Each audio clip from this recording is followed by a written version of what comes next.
ओम शांति 2/9/2023।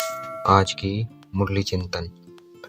अभी हमारी आत्मा की जोत जगी है, अर्थात बृहस्पति की दशा बैठी है। बृहस्पति की दशा बैठने से हम विश्व के मालिक बन जाते हैं। सतयुग में हर घर में खुशियां होगी, सबकी ज्योति जगी हुई होगी। सबकी ज्योति जगी होने के कारण घर घर में दिवाली होगी। माता ओ माता, ये महिमा है जगत अम्बा की, और उनको जगत अम्बा बनाया पतित पावन परमपिता परमात्मा शिव ने। यह सब अंधश्रद्धा के उत्सव है। ऐसे नहीं है कि रावण कोई व्यक्ति था। दशहरा क्या है? दशहरा, ये सब अंधश्रद्धा के उत्सव हैं। दशहरा, दिवाली आदि। ऐसे नहीं है कि एक रावण कोई व्यक्ति था, लंका थी, सागर पर बंदरों ने पुल बनाई। वास्तव में यह सब है दंत कथाएं। ऐसे नहीं है कि 10 शीश वाला कोई रावण था, लंका में राज्य करता था। फिर तो उनकी एफजी लंका में ही जलानी चाहिए। लंका सिलोन अर्थात टापू को कहा जाता है। रावण को जलाने का भारत में ही रिवाज है, और कोई जगह रावण नहीं जलाते। भारत ही पवित्र था, फिर भारत को ही रावण ने अपवित्र बनाया है। रावण 5 विकारों को कहा जाता है, और कोई व्यक्ति या राक्षस नहीं है रावण। कोई व्यक्ति या राक्षस नहीं है रावण। रावण क्या है? 5 विकार। रावण का राज्य भारत में है। दशहरा, दीपावली आदि भारत में ही बनाते हैं। रावण है पतित बनाने वाला। इस समय 5 विकार सर्वव्यापी है, उनको ही रावण कहा जाता है। इस समय पतित का विनाश और पावन की स्थापना होती है। पावन बन जाएंगे, फिर रावण संप्रदाय को आग लगेगी, रावण खत्म हो जाएगा। फिर सतयुग में कोई एफजी नहीं बनानी पड़ती। आत्मा को जागृत करने वाला एक शिव पिता है। हमारी ज्योति अब जग रही है, जगते जगते फिर जग ही जाएगी।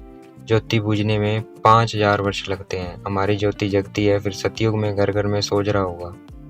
अभी तो घर घर में अंधियारा है, खुशी है नहीं। हम सतयुग त्रेता में बहुत खुश थे और खुशी मनाते थे। अभी आत्मा की ज्योति मुरझा गई है, इसलिए सब दुखी हैं। शिव पिता आकर फिर ज्ञान का घृत डालते हैं, जिससे हम फिर जागती ज्योत बन जाते हैं। हमारे ज्ञान चक्षु खुल जाते हैं। इस समय सब पर राहु का ग्रहण लगा हुआ है, इसलिए हम बृहस्पति गुरु द्वारा पुरुषार्थ कर रहे हैं।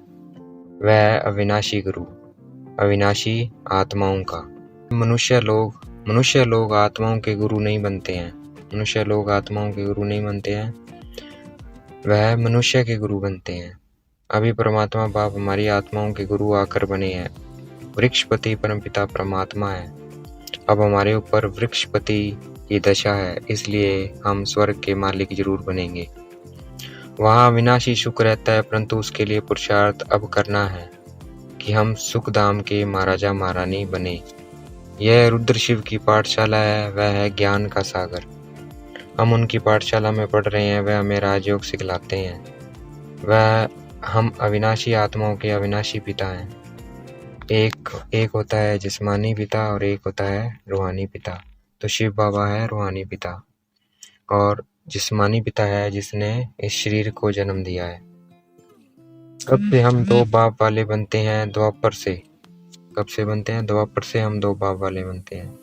द्वापर से जब हमें दुख होता है, तब हम उस सुखकर्ता को याद करते हैं, जिससे हमें सुख गनेरे मिले थे सतयुग त्रेता में।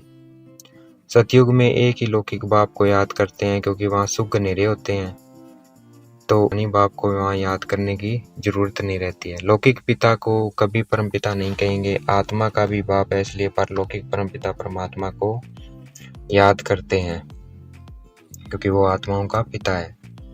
भक्ति का अंत होता है, तब भक्तों को फल देने परमात्मा पिता आते हैं। भक्ति का अंत होता है, तब भक्तों को फल देना परमात्मा पिता आते हैं। फिर परमात्मा सभी भक्तों को जीवन मुक्ति दे देते हैं। दुनिया चाहती है मिलकर एक हो जाएं, परंतु सभी धर्म तो एक हो नहीं सकते।